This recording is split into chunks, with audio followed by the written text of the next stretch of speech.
Senator Kennedy, with all due respect, which is none, you're exactly what's wrong with America. Representative Ilhan Omar's voice cut through the Senate hearing room like a blade. Her words dripping with contempt. She wasn't looking at the nominee she was supposed to be testifying about. She was staring directly at the elderly senator from Louisiana. Her finger pointed accusingly across the chamber.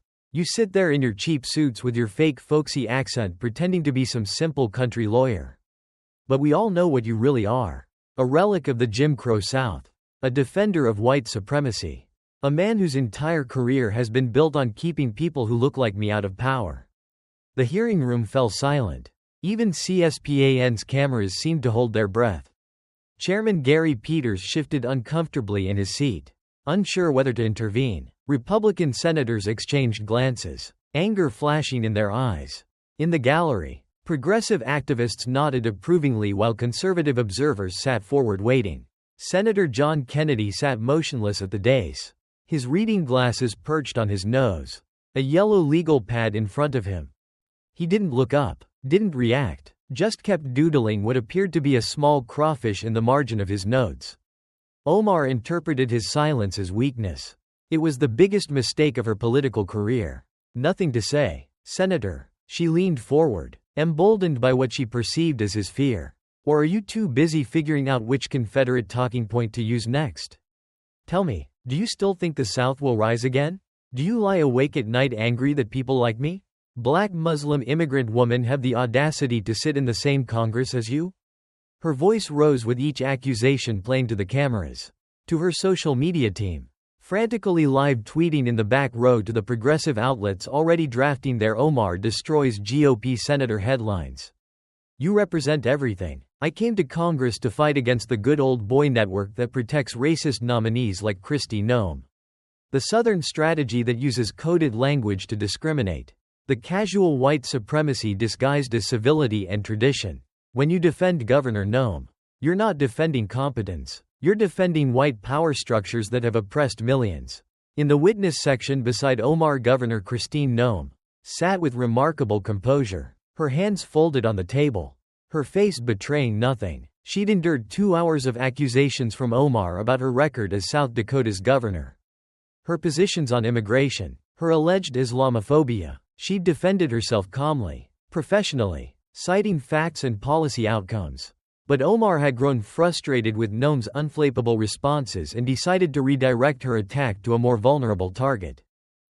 Or so she thought. Kennedy slowly removed his glasses, folded them carefully, set them on the table next to a thick manila folder labeled simply I. Omar. Financial records and ethics violations. The movement was deliberate, almost theatrical in its precision. Several reporters in the press section noticed the folder's label and began typing furiously. Omar's communications director, watching from the gallery, felt a cold knot form in her stomach. When Kennedy finally looked up, his eyes were calm, almost kind, but there was something underneath a sharpness that his fully demeanor usually concealed. Miss Omar, he drawled, his Louisiana accent thick as molasses, each word coming slow and measured. I appreciate your passion, I truly do, but before you tell the American people what kind of man I am, I think they deserve to know what kind of woman you are. He opened the folder with the care of a surgeon making the first incision. Let's start with the $4.5 million you paid your husband's company and campaign funds. Then we'll get to the tax fraud. You know, the part where you filed joint returns with a man you weren't legally married to and the Minnesota Campaign Finance Board found you guilty and fined you. Then the money you took from people who stole food from children, that Feeding Our Future scandal where you kept donations from convicted felons until the FBI forced your hand. Omar's confident expression began to crack. And if we have time, Kennedy continued, his voice never losing its gentle quality. We'll discuss your little speech in Somali where you told your supporters you're Somali first, Muslim second, and American. Well, I guess American comes in a distant third, doesn't it? The color drained from Omar's face. Her lawyer, sitting directly behind her, leaned forward to whisper urgently in her ear. She shook him off, but her hands had begun to tremble.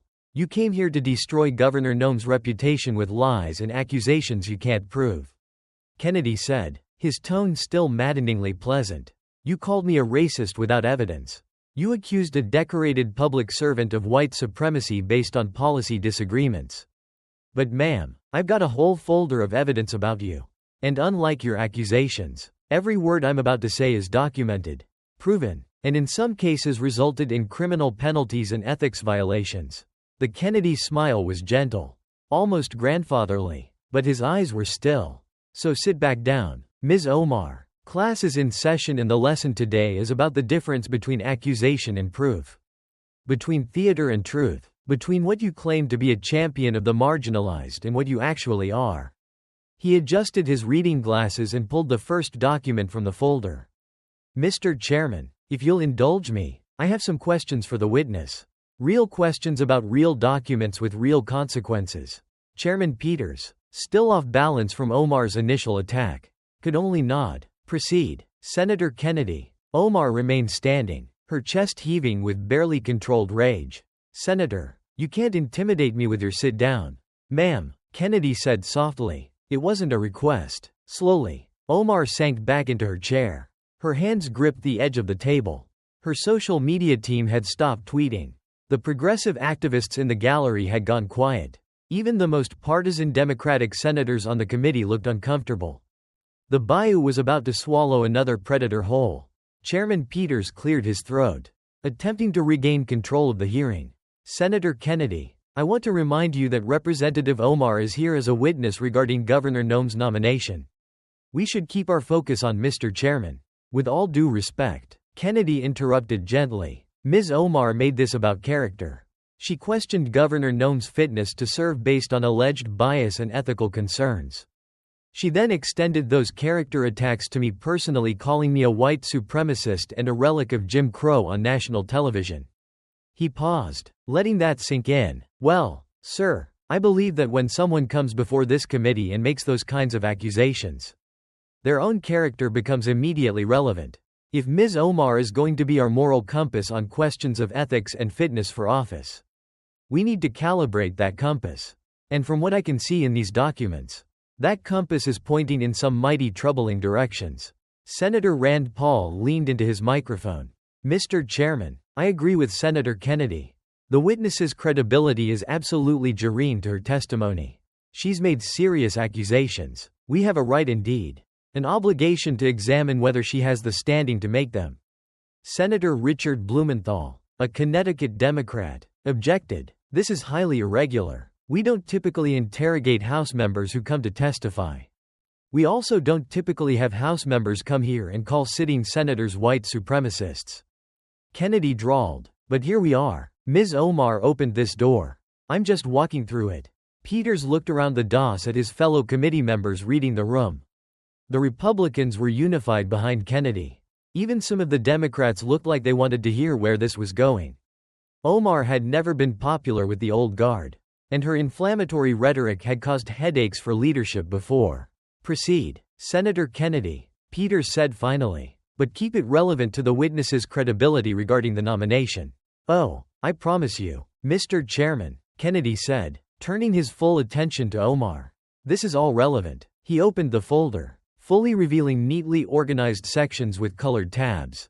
Yellow for financial records, blue for tax documents, red for criminal connections, green for foreign loyalty questions. Now, Ms. Omar, you've spent the morning lecturing us about Governor Noem's alleged ethical failings. You said she's unfit to serve because of her values and judgment. So, let's examine your values and judgment, shall we? Omar's lawyer whispered to her again. This time she listened, nodding slightly. When she spoke, her voice was controlled, but the edge of panic was unmistakable. Senator, I came here to testify about a nominee not to be subjected to a partisan witch hunt. Partisan? Kennedy's eyebrows rose innocently. Ma'am, I'm just asking about publicly available documents. Your campaign finance reports are public. Your tax violations are a matter of state record. The FBI indictments in the Feeding Our Future case are public. There's nothing partisan about facts. He pulled out the first document of financial disclosure form. Let me start with something simple. The East Street Group, that's your husband, Tim Monet's consulting company, correct? Omar hesitated. Yes, and your campaign has paid the East Street Group. Let's see. He made a show of studying the paper. In total, From 2018 through 2024. Approximately $4.5 million. Is that accurate? My campaign has paid for legitimate consulting services. I didn't ask if they were legitimate. Ma'am, I asked if the number is accurate. $4.5 million. Yes or no? Omar's jaw tightened. The total amount paid for digital consulting, fundraising, consulting, and travel is disclosed in my FEC reports. So that's a yes. Thank you. Kennedy pulled out another document. Now, let's talk about the timeline of these payments because it's mighty interesting. In 2018, before you and Mr. Monet were involved, your campaign paid his company $21,547 hours. Reasonable amount for a house race. Nothing unusual. He looked up at her. His expression mild. But then something changed in 2019. The payments jumped to $523. That's a 2,400% increase. Ms. Omar, what changed in 2019? My campaign expanded. What changed in 2019? Kennedy continued as if she hadn't spoken. Is that you began an affair with Mr. Monet? Both of you were married to other people at the time. Dr. Beth Manette Tim's wife actually filed for divorce, citing your relationship with her husband. That's a matter of public court record. Omar's face flushed. My personal life is not. Your personal life became relevant when you started paying your lover's company massive amounts of campaign money. Ma'am, let's continue with the timeline. In 2020, after your affair became public and you left your husband for Mr. Monet, the payments increased again to $1.1 million. He displayed a chart on the screen behind him showing the dramatic escalation of payments coinciding with her relationship. Then after you married Mr. Monet in 2020, the payments just kept climbing. $1.3 million in 2021, $1.6 million in 2022, $1.8 million in 2023. Through September of 2024, you've already paid him $2.1 million. Total $4.5 million to your husband's company. Kennedy let the numbers hang in the air. Now, Ms. Omar, the House Ethics Committee has clear guidelines about this kind of thing. Campaign funds can't be used for personal benefit. But when you're paying your spouse millions while having a romantic relationship, that sure looks like personal benefit to lots of people. Can you explain how this isn't self-dealing? The services provided were at market rate and market rate. Kennedy pulled out another document. According to the Campaign Finance Institute, the average congressional campaign spends between $150 and $300 on all digital consulting. You're paying one vendor, your husband, over $2 million a year. That's not market rate. Ma'am, that's something else entirely. He leaned back in his chair. The picture of casual curiosity. Let me read you some of these expense descriptions from your FEC reports. Your campaign paid the E Street Group for strategic travel to California at $15. Digital consultation dinner meeting at $8,500. Fundraising retreat expenses at $22. And my personal favorite, research travel to Martha's Vineyard at $18. Kennedy looked up with exaggerated confusion. Martha's Vineyard. Ms. Omar, what kind of digital consulting requires trips to Martha's Vineyard? Because where I come from, that sounds an awful lot like a vacation funded by campaign donors. The hearing room buzzed with reaction. Reporters typed furiously. Camera operators zoomed in on Omar's face, capturing her barely controlled fury. Senator Kennedy, Omar said, her voice tight, you're taking legitimate business expenses out of context to create a false narrative. Context. Kennedy pulled out a thick stack of papers. All right, let's give it some context. These are FEC complaints filed by the National Legal and Policy Center, the Foundation for Accountability and Civic Trust, and Citizens for Responsibility and Ethics in Washington. Let me read from one of them. He put on his glasses and began reading. Representative Omar's campaign has funneled millions to her husband's firm in what appears to be a scheme to convert campaign funds for personal use. The dramatic increase in payments coinciding with their romantic relationship raises serious questions about self-gain and potential criminal violations of campaign finance law.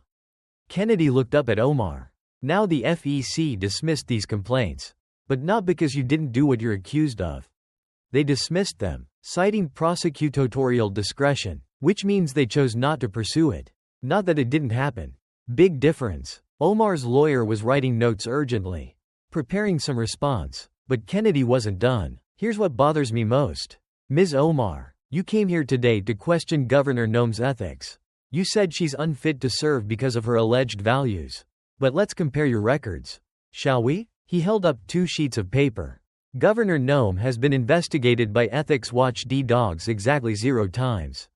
You've been investigated by the FEC multiple times, the Minnesota Campaign Finance Board, the House Ethics Committee, and various nonprofit watchdog groups. Governor Noem has never paid family members from government or campaign funds. You've paid your husband $4.5 million. Governor Noem's opponents question her policies. Your opponents question whether you've committed crimes.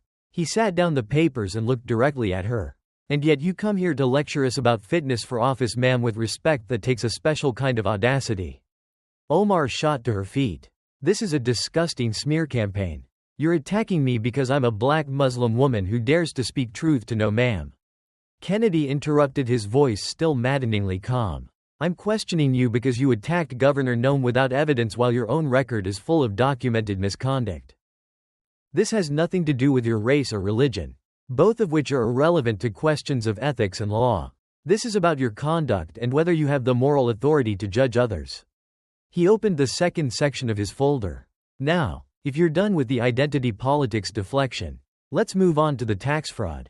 Miss Omar, did you file joint tax returns with Ahmed Hirsi in 2014 and 2015? Omar's lawyer stood up. Mr. Chairman, I need to consult with my client. She can consult after she answers. Kennedy said pleasantly. It's a simple yes or no question. Ms. Omar, did you file joint tax returns with Ahmed Hirsi in 2014 and 2015? Omar's mouth opened and closed. Finally, she said, I filed tax returns consistent with my family status at the time. The problem, ma'am, is that according to legal marriage records, you weren't married to Ahmed Hirsi in 2014 and 2015. You were legally married to Ahmed Nur Said Elmi, a different man entirely, and Minnesota doesn't recognize common law marriage. So, you filed joint tax returns with someone who wasn't your legal spouse while still married to someone else. The Minnesota Campaign Finance and Public Disclosure Board investigated this. Would you like to know what they found? The room was absolutely silent. Kennedy read from an official document. There is sufficient evidence that Representative Omar filed joint tax returns with a person who was not her legal spouse. The evidence includes tax documents, marriage licenses, and divorce filings. Representative Omar has been ordered to reimburse $3,469 and pay a civil penalty of $500. He set down the document carefully. Ms. Omar, you were found guilty by your own state's ethics board. You paid a fine. That's an admission of wrongdoing. You broke Minnesota law, and now you come here to lecture us about Governor Noem following the law. Omar sat back down heavily, her face pale. Her social media team had stopped live streaming. Several Democratic senators were studying their papers intently, avoiding eye contact with her. Kennedy gathered his documents, his movements slow and deliberate. Mr. Chairman, I think we need a brief recess. Ms. Omar looks like she could use a moment. And frankly, we're just getting started. When we come back, I'd like to discuss where Ms. Omar's campaign contributions came from. Specifically, I want to talk about the $250 million fraud scheme and the people who stole food from children. The words landed like a bomb. Several people in the gallery gasped. Omar's face went from pale to gray. This committee will recess for 15 minutes. Peters announced, banging his gavel quickly, eager to escape the tension. As people filed out, Kennedy remained seated, organizing his folders. He caught Governor Noem's eye and gave her a small nod. She returned it with the faintest smile. Omar remained frozen in her chair, her lawyer speaking urgently in her ear. Her political career beginning to crumble in real time. The bayou had only just begun to feed. When the hearing reconvened, the atmosphere had changed dramatically. Word had spread through the Capitol about what was happening in room 216. More senators had arrived, filling empty seats at the dais. The press section was now standing room only. CSPAN's viewership had spiked from its usual modest numbers to over 2 million concurrent viewers. On Twitter, Omar exposed and had Kennedy destroys were both trending in the top 5. Omar had used the recess to attempt damage control. Her communications team had sent out a blast email to supporters claiming she was being subjected to a racist Islamophobic attack. Progressive outlets had dutifully begun running stories about GOP senator attacks Muslim congresswoman. But the narrative was already slipping away from her. Too many of the documents Kennedy had cited were publicly verifiable, and mainstream media outlets were pulling the records and confirming his claims. Kennedy returned to his seat with a fresh cup of coffee, looking completely relaxed. He'd spent the recess chatting with a Capitol custodian about fishing spots. As if he hadn't just eviscerated a colleague's credibility on national television. Chairman Peters called the hearing back to order. "Senator Kennedy, you have the floor." "Thank you, Mr. Chairman." Kennedy opened his third folder. The red-tabbed one. His demeanor shifted slightly. The folksy amusement was gone, replaced by something harder, more pro-seal. "What I'm about to discuss isn't just unethical," he began, his voice stripped of its usual drawl. "It's not just corrupt, it's morally repugnant, and it goes to the very heart of why Congresswoman Omar has no standing whatsoever to judge anyone's character." He looked directly at Omar. "Ms. Omar, are you familiar with an organization called Feeding Our Future?" Omar's lawyer immediately objected. "Mr. Chairman, this is beyond the scope.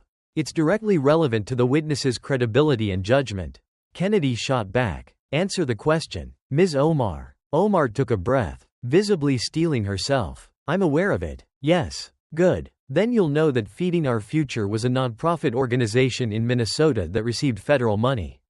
Taxpayer money to feed hungry children during the COVID pandemic. The program was supposed to provide meals to kids who couldn't get school lunches during lockdowns. Important work, wouldn't you say? Yes. Except Kennedy continued pulling out a document. According to federal prosecutors, it became the largest pandemic fraud scheme in the United States. Not the largest fraud scheme in Minnesota. The largest in the entire country. $250 million stolen. Not wasted through bureaucracy or mismanagement. Stolen. Money meant for hungry children ended up in luxury cars, beach houses, and foreign bank accounts. But he displayed FBI photographs on the screen. McMansion's Lamborghini's jewelry stacks of cash. In September 2022, the FBI arrested 47 people involved in this scheme. The indictments describe fake meal sites that never served food. Inflated numbers of children served elaborate kickback schemes, money laundering operations, and fraudulent invoices. One defendant had $60 million flow through his bank account alone. $60 million that was supposed to feed children. Kennedy paused, letting the magnitude sink in. "Ms. Omar, according to FEC records, your campaign received donations from several of the people who were indicted in this case. Would you like to know who Omar's hands gripped the table edge?" "Senator, I had no knowledge of any criminal activity. I didn't ask what you knew. I asked if you'd like to know who gave you money. But I'll tell you anyway." He began reading from a list. "Amy Bach, Director of Feeding Our Future, gave your campaign $4.000. She's been indicted on 6 federal counts, including wire fraud and money laundering. Abdikarim Abdullahi Idala gave you $2 indicted. Abdi Aziz Shafi Ferrara gave you $5 indicted. Convicted, and sentenced to 17.5 years in federal prison for his role in stealing from children," said Shafi Farah. $5 indicted. Mukhtar Muhammad Sharif, $3 indicted. Kennedy looked up from his list. Total $19 from people who stole from children. And here's the timeline that's so interesting. "Ms. Omar, these donations came between 2019 and 2021 during the time when the fraud was ongoing. The FBI raided their homes and offices in January 2022. That was front-page news in Minnesota, your home state, and you did nothing. I returned the money as soon as you returned the money in October 2022. Kennedy corrected sharply. 9 months after the FBI raids became public. You only returned it after the indictments were unsealed and the national media picked up the story. That's not an abundance of caution. Ma'am, that's damage control." He pulled out another set of documents. Photographs this time, but it's worse than just taking their money. Isn't it? Let's talk about your relationship with these people. He displayed photos on the screen. Here's you at a campaign event with Amy Bach in 2008. All smiles. Here's you speaking at a community center funded by Feeding Our Future. Here's you praising their community work on Twitter. And here's you with Abdi Aziz Farah, Who prosecutors say used stolen money to buy a $3 million property? Kennedy's voice rose slightly, the only sign of genuine anger breaking through his controlled delivery. These weren't strangers who happened to donate to your campaign, Ms. Omar. These were people in your community, your political circle, your support network. Some of them were described in court testimony as your enforcers in the Somali community in Minneapolis. Omar shot to her feet. That is an outrageous lie. I never sit down. Kennedy commanded, his voice cutting like a whip. Omar sat. Let me read you testimony from Guad Hashi said, one of the defendants who pled guilty and cooperated with prosecutors. Kennedy pulled out a transcript. Farah and the others had political connections. They helped Ilhan Omar with her campaigns. They made sure people in the community voted the right way. They had influence. He sat down the transcript and looked at Omar with something approaching contempt. Were these people helping you maintain political control in your district while simultaneously stealing from children? Because the pattern suggests exactly that. They donated to your campaign's money. They organized in your community political muscle. They were investigated for fraud, federal scrutiny. You kept their money for 9 months, political calculation. You only returned it when it became public, covering tracks. That's not the behavior of someone who had no idea what was happening. That's the behavior of someone who knew exactly what was going on and looked the other way as long as it benefited them politically. The hearing room was in chaos. Democratic senators were whispering urgently. Republican senators sat back with grim satisfaction. Reporters were filing stories in real time. In the gallery, several people were openly weeping. Kennedy pulled out a calculator and began doing math on the screen. Let me put this in perspective. Ms. Omar, $250 million in stolen meal funds. The average cost of a school meal is about $3. That money could have provided 83 million meals. There are approximately 10 million food-insecure children in America. That money could have fed every one of them for 8 days. Or it could have fed every hungry child in Minnesota for an entire year. He looked directly at Omar, his eyes hard. Instead, it went to luxury cars, beach houses, and jewelry. And you took money from the people who stole it. Then you kept it for 9 months while children went hungry. Omar was crying now, tears streaming down her face. But they seemed more from rage than remorse. You came here today. Kennedy continued, his voice softer, but no less cutting. And you called Governor Noem cruel. You said her policies hurt vulnerable communities. You positioned yourself as a champion of the marginalized, a defender of the powerless. But Governor Noem has never taken money from people who stole from children. Governor Noem has never kept donations from federal criminals. Governor Noem has never had to return money out of an abundance of caution because she got caught. He closed the folder. So tell me, Ms. Omar, who lacks character? The governor who enforces laws to protect communities? Or the congresswoman who takes money from people who steal food from children and only gives it back when the FBI makes her? The silence that followed was absolute. Finally, Senator Blumenthal spoke up, his voice subdued. Mr. Chairman, I think we've heard enough. Perhaps we should move on to we're not done, Kennedy said pleasantly, the folksy drawl returning. We haven't even discussed Ms. Omar's anti-Semitic statements, her removal from the Foreign Affairs Committee, or her speech declaring herself Somali first, Muslim second, but I can sense people getting tired. He looked at Chairman Peters. Mr. Chairman, I'll make this quick. Just a few more questions about foreign loyalty and then I'll yield. Peters looked like he wanted to end the hearing entirely. But he couldn't find a procedural way out. Proceed. Senator Kennedy opened his final folder. Ms. Omar, on February 10, 2019, you tweeted, "It's all about the Benjamins, baby," in reference to congressional support for Israel. When asked who you thought was paying lawmakers, you responded, AIPAC. Do you stand by that statement? I was criticizing lobbying influence. You invoked an anti-Semitic trope. Kennedy interrupted. The idea that Jews use money to control politicians. Your own Democratic colleagues condemned it. Speaker Pelosi, Majority Leader Hoyer, Chairman Engel, all condemned your statement as anti-Semitic. The House passed a resolution because of your words. Do you understand why comparing support for Israel to Jewish money-buying influence is anti-Semitic? Omar's face hardened. I have consistently opposed all lobbying. But you specifically singled out AIPAC. Not the Saudi lobby. Not the Qatar lobby. Not the Turkish lobby. Just the Jewish one. And when you were criticized, you issued a non-apology saying you was sorry people were offended. That's not an apology. Ma'am, that's a deflection. He pulled out more documents. Let's look at the pattern. May 2018. You tweeted that Israel has hypnotized the world. Another anti-Semitic trope about Jewish mind control. March 2019. You accused supporters of Israel of having allegiance to a foreign country. Questioning Jewish Americans' dual loyalty. June 2019. You compared Israel to Nazi Germany. And in October 2023, after Hamas massacred 200 Israelis, you tweeted about oppression without condemning the attacks. Kennedy sat down the papers.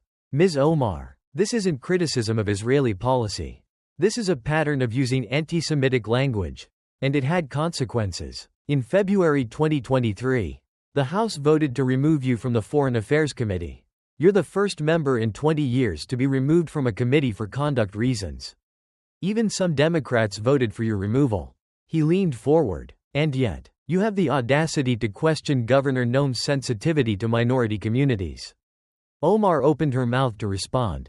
But Kennedy held up his hand. One more thing. On January 27, 2024, you gave a speech in Minnesota to a Somali American audience. The speech was in Somali.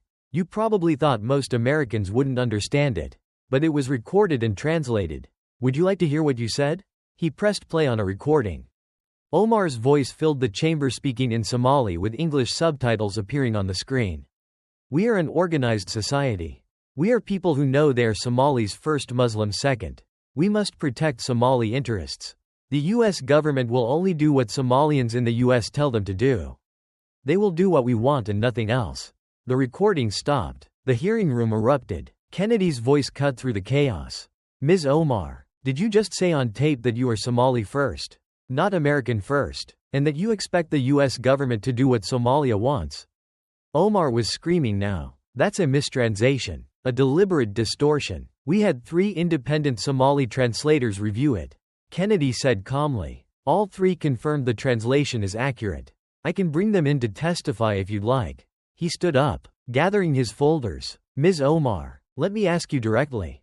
Do you consider yourself American first or Somali first? I'm proud of my heritage. That's not what I asked. American first or Somali first? It's a simple question. Omar sat silent, her lawyer pulling at her arm, urging her not to answer. Kennedy nodded slowly. Your silence speaks volumes, ma'am, because when Governor Noem takes the oath of office, she will swear to defend the United States Constitution, not South Dakota's interests, not her ethnic community's interests, America's interests. Can you say the same? He turned to Chairman Peters. Mr. Chairman, I'm done with this witness. She has no credibility to judge anyone's character or fitness for office. I move that we end her testimony and proceed directly to a vote on Governor Noem's nomination. Chairman Peters seized the opportunity. Ms. Omar, you're dismissed. Thank you for your testimony. We'll take a 30-minute recess before proceeding with additional questions for Governor Noem. Omar stood on shaky legs, her lawyer supporting her elbow. As she walked toward the exit, reporters shouted questions. She ignored them all, her face a mask of barely controlled fury and humiliation. Her social media team had packed up their equipment and left during Kennedy's final questioning. Several of her staffers had fled the gallery. The progressive activists who'd cheered her opening attack sat in stunned silence. As she passed Kennedy's seat, she stopped and hissed, "This isn't over." Kennedy looked up mildly. "Ma'am, for you, I'm afraid it is." She stormed out the doors, slamming behind her. The gallery erupted the moment she was gone. Reporters rushed to file stories. Senators huddled in urgent discussions. In the back row, Governor Noem's supporters were barely containing their celebration.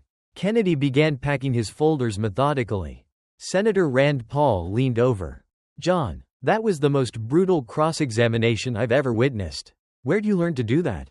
Kennedy smiled. "Oxford, Virginia Law School and 30 years of Louisiana courtrooms. But mostly I just let her hang herself with the truth." During the recess, the political world exploded. On Twitter, the hashtags were staggering. Kennedy destroyed Omar 3.2 million tweets. Omar exposed 2.8 million tweets. Confirmed Noem 1.4 million tweets. Video clips from the hearing had already been viewed over 50 million times. Conservative media was in rapture. Liberal media was in crisis mode, trying to figure out how to spin the debacle. Mainstream outlets were simply reporting the facts which were damning enough on their own. Within an hour, Omar held a press conference in a Capitol corridor surrounded by progressive allies, including Representatives Alexandria Ocasio-Cortez, Rashida Tlaib, and Ayanna Pressley, along with representatives from CAIR and other advocacy groups. She attempted to reclaim the narrative. "Today, I was subjected to a racist Islamophobic attack by Senator Kennedy," she began, her voice shaking with emotion. Rather than discuss Governor Noem's dangerous record, he chose to attack me personally using right-wing talking points, conspiracy theories, and documents taken out of context. This is what happens when a black Muslim woman dares to speak truth to power. They try to silence us. They try to smear us. They tried to make us the issue instead of addressing the real concerns about nominees who will hurt our communities. She wiped tears from her eyes. "I will not be silenced. I will not be intimidated, and I will continue fighting for marginalized communities regardless of how many old white men try to tear me down." A reporter raised his hand. Congresswoman Senator Kennedy cited specific documents. FEC filings, Minnesota Ethics Board findings, FBI indictments, your own financial disclosures.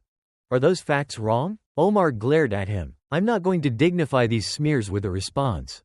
My record speaks for itself." Another reporter. "But the Minnesota Campaign Finance Board did fine you for tax violations. That's public record. And the people who gave you money were convicted in the Feeding Our Future case. How do you explain that?" "This press conference is over," Omar snapped, turning away. "Congresswoman, what about the Somali speech? Did you say?" Omar and her entourage fled down the corridor, leaving reporters shouting questions at their backs when the hearing reconvened. The atmosphere was completely different. Omar's poisonous testimony had been neutralized. Her credibility lay in ruins. What should have been a contentious hearing about Noem's fitness had become a referendum on Omar's conduct. Chairman Peters brought the hearing back to order. "Governor Noem, thank you for your patience today. We'll now proceed with final questions from committee members. Senator Kennedy, do you have any questions for the nominee?" Kennedy stood this time addressing Noem directly. "Governor Noem, I apologize that you had to sit through that spectacle. You came here prepared to defend your record, your policies, and your vision for the Department of Homeland Security. Instead, you had to watch as Congresswoman Omar made baseless accusations and then had her own conduct exposed." He looked at her kindly. "So, let me ask you something simple. If you're confirmed, how will you serve all Americans regardless of their background, religion, or political beliefs?" No smiled gratefully. "Senator, I took an oath to the Constitution when I served in Congress and again as governor of South Dakota. That Constitution protects every American native born and immigrant, every religion, and no religion, every political persuasion. If confirmed, I will take that oath again and I will keep it. The Department of Homeland Security's mission is to protect the American homeland. Not some Americans, all Americans." Kennedy nodded. "That's all I needed to hear. Governor, Mr. Chairman, I have no further questions. I recommend we move to a vote." The final vote came 2 days later on the Senate floor. Despite Democratic opposition, Kristi Noem was confirmed 51-49 strictly along party lines. But the story wasn't really about Noem anymore. It was about what had happened to Ilhan Omar. Within minutes of the hearing adjourning, the video clips went viral. Not in the typical political bubble way. Truly viral. TikTok teenagers who'd never watched C-SPAN were sharing Kennedy's sit-down ma'am moment. Instagram was flooded with the $4.5 million payment timeline. YouTube channels that usually covered gaming were posting reaction videos to Kennedy's systematic destruction. By midnight, the hearing had 127 million video views across all platforms. Generated 8.4 million tweets. Been covered by over 3,000 news outlets globally. Spawned 47 different meme formats. Trended #1 in 23 countries. Fox News ran the hearing footage in prime time with the Chiron. Kennedy exposes Omar's corruption. The network's ratings for that evening broadcast were the highest in 6 months, beating even election night coverage from weeks prior. CNN, initially reluctant to cover what looked like a GOP attack, found themselves forced to report the facts after their own investigative team confirmed every document Kennedy had cited. Anderson Cooper opened his show with, "Whatever your politics, what happened in the Senate today was remarkable. A sitting congresswoman's credibility was systematically dismantled using her own financial records, public statements, and documented ethics violations." MSNBC tried to frame it as an attack on a Muslim woman of color. But even their hosts struggled with the optics. Joy Reid attempted a defense. "What we saw today was coordinated but was interrupted by her own panel." A Democratic strategist cut in Joy. "I've seen those FEC filings. The payments to her husband are real. The Minnesota ethics violation is real. We can't defend this." By morning, the New York Times had published a 4,000-word investigative piece titled The Money Trail: How Ilhan Omar's campaign finances became a liability. The Washington Post followed with Feeding Our Future, the fraud case that consumed $250 million and touched a congresswoman's campaign. International outlets picked up the story. The BBC ran it as their lead U.S. congresswoman's testimony backfires spectacularly. Even Al Jazeera, typically sympathetic to Omar, covered it with surprising objectivity. Questions mount over Representative Omar's financial dealings. The first shoe dropped on day 3. Don Samuels, a Minneapolis city councilman, who had nearly defeated Omar in the 2022 primary, announced he would challenge her again. This time, he wasn't alone. 3 major Minnesota Democratic donors, previously unwilling to go against Omar, publicly pledged their support. "Representative Omar has become a distraction from the real work we need to do," Samuel said at his announcement. "The people of Minnesota's 5th District deserve representation that's focused on their needs, not mired in scandal after scandal." His campaign launch raised $890 in 48 hours. More than Omar had raised in the entire previous quarter. Within a week, the House Ethics Committee announced it was reviewing matters related to Representative Omar's campaign finance practices. The carefully worded statement was devastating. Ethics rarely announced investigations unless they had substantial evidence. By week 2, the consequences accelerated political isolation. Nancy Pelosi, asked about Omar, said only, "The Ethics Committee will handle it appropriately." No defense. No, let's wait for facts. Just ice-cold distance. Chuck Schumer, when pressed, said, "Representative Omar is in the House. That's not my chamber." He literally walked away from the reporter mid-question. Even the squad fractured. AOC issued a statement supporting due process but conspicuously didn't defend Omar's actions. Rashida Tlaib said nothing. Ayanna Pressley quietly unfollowed Omar on Twitter. Committee assignments. The House Democratic leadership suggested Omar resign from the Budget Committee. She refused. They removed her anyway by a procedural vote with 14 Democrats joining Republicans. Her remaining committee seat on Education and Labor became ceremonial. Other members stopped inviting her to bill negotiations. Back home in Minneapolis, her district approval rating crashed from 62% to 38% in 3 weeks. A 24-point collapse unprecedented for an incumbent in a safe seat. The Somali American community, which had been her base, split bitterly. Younger activists defended her, but elders were furious. One community leader told Minnesota Public Radio, "She told the world, we don't consider ourselves Americans first. She made us all look disloyal. It's shameful." The Somali First clip played on every local news station. She couldn't escape it. Financial collapse. Major donors fled. Act Blue removed her from featured campaigns after complaints. Her Q4 fundraising dropped 73% compared to the previous year. Meanwhile, her Republican opponent, a Somali-American Republican businessman named Royce White, raised $2.1 million, setting a record for a GOP challenger in her district. The final humiliation. 2 months after the hearing, federal prosecutors in Minnesota announced expanded charges in the Feeding Our Future case. During the press conference, the U.S. attorney was asked about Omar's connections to the defendants. Representative Omar is not charged with any crime, he said carefully. However, we have documented that several defendants used political connections to further their scheme. We believe their donations to political campaigns were attempts to buy influence and protection. Those campaigns kept the money for months after the fraud became public. We'll let voters draw their own conclusions. That statement, clinical and restrained, was more damaging than any accusation. Omar's lawyer immediately released a statement. Representative Omar has been fully cleared. But the prosecutor had never cleared her. He just said she wasn't charged. The distinction mattered. By month 3, Omar announced she wouldn't seek re-election. The statement claimed she wanted to focus on advocacy work outside Congress. But everyone knew the truth. She'd been forced out. Internal polling showed her losing the primary by 18 points. Her final speech on the House floor was sparsely attended. Most Democrats found reasons to be elsewhere. She spoke about her immigrant journey, her pride in representation, her fight for justice. She never mentioned the hearing, never mentioned Kennedy, never acknowledged the scandals. When she finished, the applause was polite, brief, and hollow. She walked out of the chamber she'd entered just 6 years earlier with such promise. Her political career was over at 42. Senator John Kennedy experienced the opposite trajectory. The Monday after the hearing, he arrived at his Senate office to find it buried in flowers, thank you notes, and gifts from constituents. His staff had to rent a storage unit for the overflow. One card from a Louisiana teacher read, "You showed my students that truth still matters. Thank you for defending it." His fundraising numbers were staggering. $3.7 million in the first 10 days. $8.2 million by the end of the month.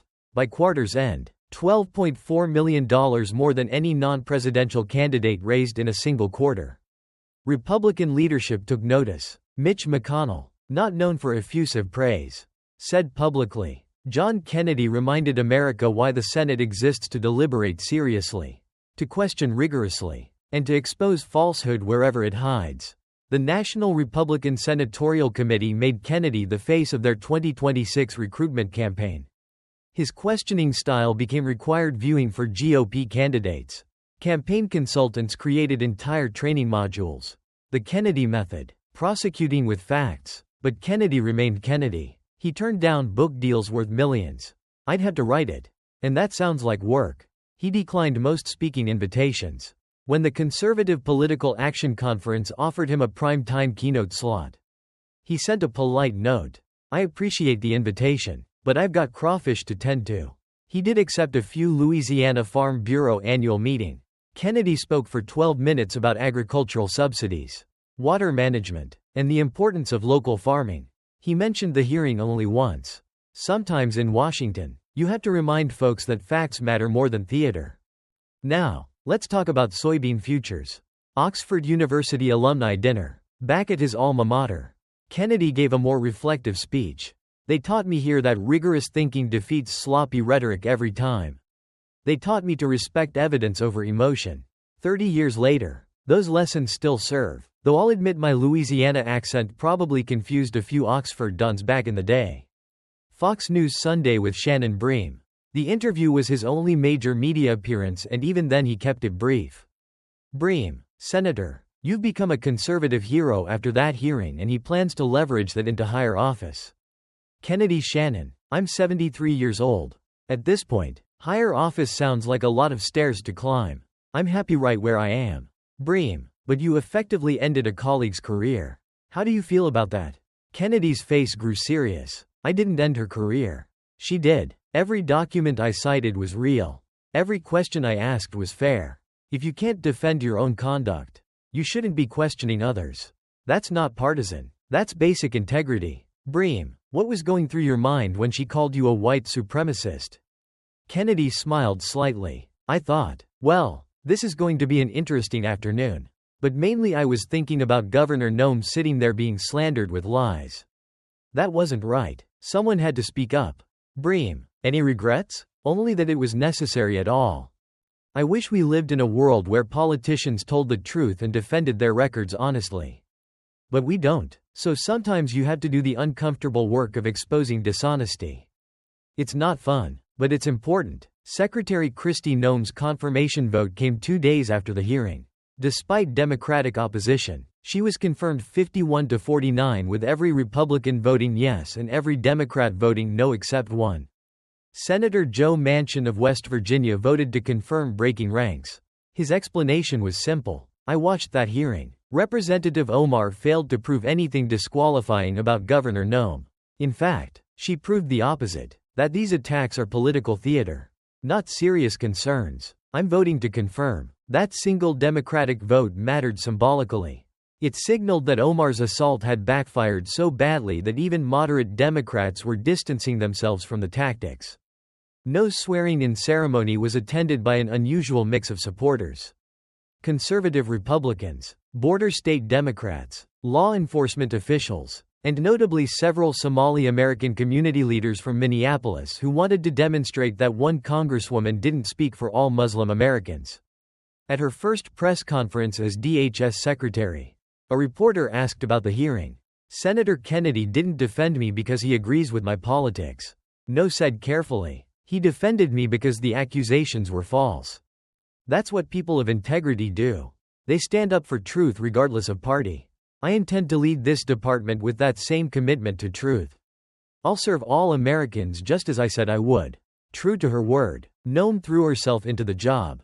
First 100 days achievements: implemented a new border security protocol that reduced illegal crossings by 23% while increasing asylum processing efficiency. Launched a community liaison program with Muslim, Jewish, Hispanic and other minority communities to address security concerns collaboratively. Streamlined legal immigration processes, reducing average wait times by 31%. Created an interagency task force to combat human trafficking, resulting in 47 arrests in the first 2 months. Testified before Congress 5 times, answering every question directly and factually. By month 6, her approval rating stood at 61%, higher than any DHS secretary in over a decade. Even CNN's polling showed 52% of Democrats approved of her job performance. The vindication was complete. Omar had called her racist, Islamophobic, and unfit. Noem had proven her wrong in every way that mattered. The Kennedy-Omar hearing became a case study in law schools, journalism schools, and political science departments. Harvard's Kennedy School held a symposium titled Accountability in Congressional Testimony: Lessons from the Noem Hearing. Professor Lawrence Tribe, a liberal constitutional scholar, surprised many by praising Kennedy's approach. He used facts, not rhetoric, documents, not demagoguery. He asked questions that demanded answers. This is what rigorous oversight looks like. The Senate needs more of it, not less. But the hearing also changed behavioral norms. For House members testifying to Senate representatives became far more cautious about making inflammatory accusations at confirmation hearings. Several who had planned dramatic testimony about other Trump nominees quietly toned down their prepared remarks. Nobody wanted to be the next Omar. For senators, Kennedy's methodical document-based questioning became the gold standard. Other senators began emulating his approach. Prepared folders, specific questions, evidence-based challenges. The era of grandstanding speeches gave way to actual interrogation. For witnesses, nominees, and witnesses alike came far better prepared. If you were going to face the Senate, you needed to have your financial records clean, your statements consistent, and your facts straight. The Kennedy treatment awaited anyone who didn't. Some Democrats complained about the new aggressive posture. This is making the Senate more confrontational, Senator Chris Murphy said. But Kennedy replied simply, confronting lies isn't confrontational. It's necessary. If you don't like tough questioning, make sure you're telling the truth. 3 months after the hearing, on a cool April evening, Senator John Kennedy sat on his back porch in Madisonville, Louisiana. The sun was setting over the bayou, painting the water in shades of orange and gold. A light breeze carried the scent of magnolia and mud. His 8-year-old grandson, Johnny Jr., sat beside him with a fishing pole, their lines disappearing into the dark water. They'd been there for 2 hours catching and releasing bass, talking about school baseball and life. Kennedy's phone buzzed in his pocket. Another interview request from a national outlet. He ignored it as he'd ignored the previous 43. Papa, Johnny said, reeling in his line to check his bait. My teacher showed us the video of you at school. All the kids were talking about it. Kennedy chuckled, adjusting his own line. What did they say? That you made that lady real mad? That she was crying? Tommy said his mom cried too. But like happy crying. She said, you were a hero. Kennedy was quiet for a moment, watching a great blue heron glide across the water in the fading light. I'm not a hero. Johnny, I just asked questions that needed asking. But you were really tough on her. Were you scared? Scared? No, son, not even a little bit. Why not? Kennedy reeled in his line, slowly thinking about how to explain it to an 8-year-old. You know how your mama always tells you to tell the truth, even when it's hard? Johnny nodded. Well, that lady came to Washington and told lies about a good person. She made up stuff to hurt someone who didn't deserve it. And I had proof she was lying. Real documents. Real records. When you have truth on your side. Johnny, you don't need to be scared. Truth is like this bayou right here. He gestured at the dark water flowing slowly past. It might move slow. People might try to dam it up, redirect it, muddy it, but it just keeps flowing.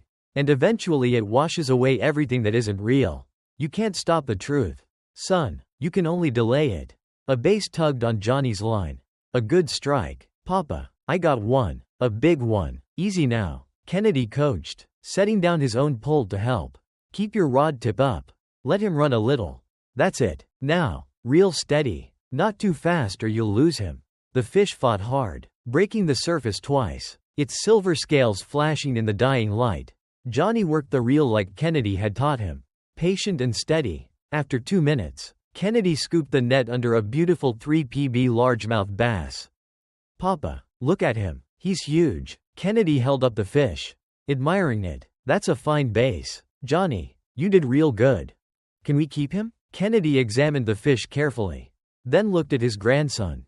Here's what I think. This one's a good size, but he's got a lot more growing to do. Tell you what, let's throw him back so he can get even bigger. Then maybe we'll catch him again next year when he's learned from his mistakes. You think he'll remember getting caught? Fish remember more than people think, Kennedy said gently, removing the hook and lowering the base back into the water. It paused for a moment, as if considering what had just happened, then disappeared into the depths with a strong kick of its tail. Did he learn his lesson? I reckon so. See, that fish thought he could get an easy meal by biting something that looked good, but was really a trap. Now he knows better. Next time he'll be more careful about what he bites. Kennedy cast his line again, the lure landing with a soft plop. Is that what happened with that lady in the video? She bit something she shouldn't have.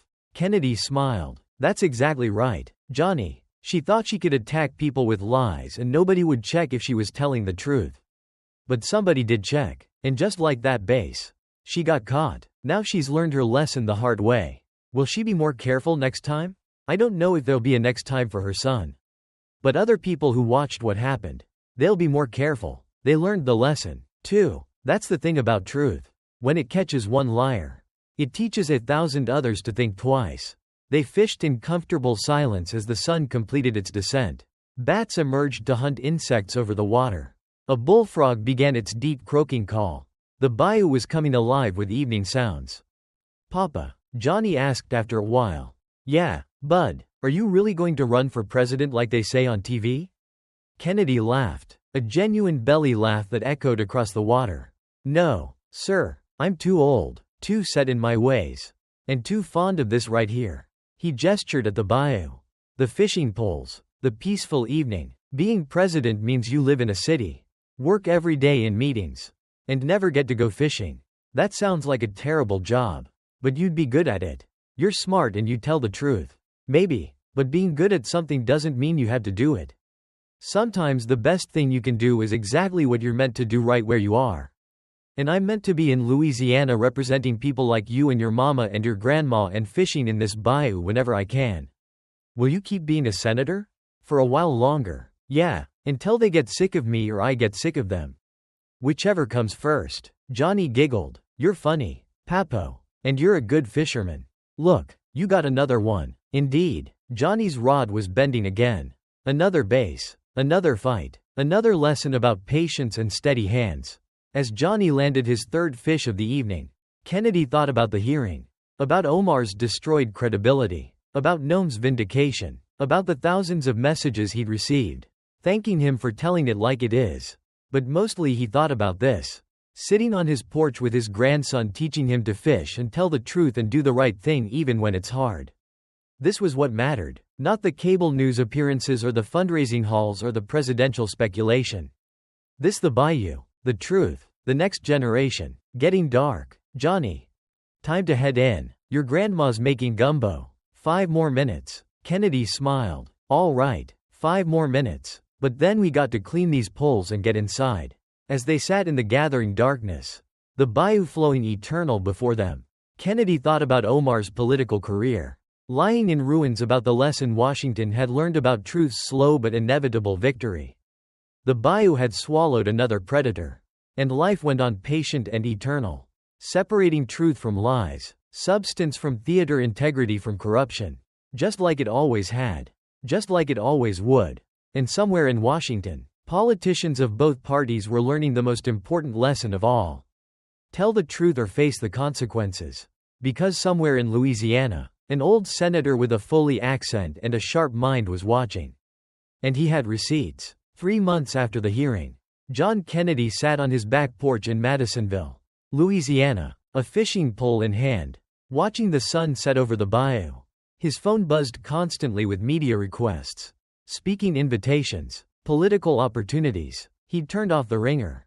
His 8-year-old grandson, Johnny Jr., sat beside him with his own fishing pole, their lines disappearing into the dark water. Papa, my teacher, showed us the video of you at school. All the kids were talking about it. Kennedy chuckled. What did they say? That you made that lady real mad? That she was crying? Well, she made me a little mad first, bud. She was saying mean things about someone who didn't deserve it. Were you scared? Nope. Why not? Kennedy thought about it for a moment, watching a great blue heron glide across the water. Because I had the truth on my side. Johnny. And truth is like this bayou right here. It might move slow, but it always finds its way through eventually. You can try to dam it up, redirect it, muddy it, but it just keeps flowing. And eventually it washes away everything that isn't real. A bass tugged on Johnny's line. Papa, I got one. Then reel it in, son. Nice and steady. Not too fast or you'll lose him. As the boy fought his catch, Kennedy smiled. Washington could wait. The Sunday shows could wait. The presidential speculation could wait. Right now, he was exactly where he wanted to be. Teaching his grandson to fish in the same spot where his own grandfather had taught him 65 years ago. The bass broke the surface. Fighting hard, Johnny whooped with excitement. Kennedy reached for the net. Beautiful fish. Johnny, you did good. Can we keep him? Kennedy examined the bass. A good size, but not quite big enough. Tell you what, this one's a little small. Let's throw him back so he can grow bigger. Then maybe we'll catch him again next year when he's had time to learn from his mistakes. He removed the hook gently and lowered the fish back into the water. It paused for a moment, as if considering what had just happened, then disappeared into the dark depths of the bayou. Think he learned his lesson? Johnny asked. Kennedy smiled. I reckon so, son. I surely do reckon so. They cast their lines again. The bayou flowed on patient and eternal, swallowing everything false and leaving only what was true, just like it always had.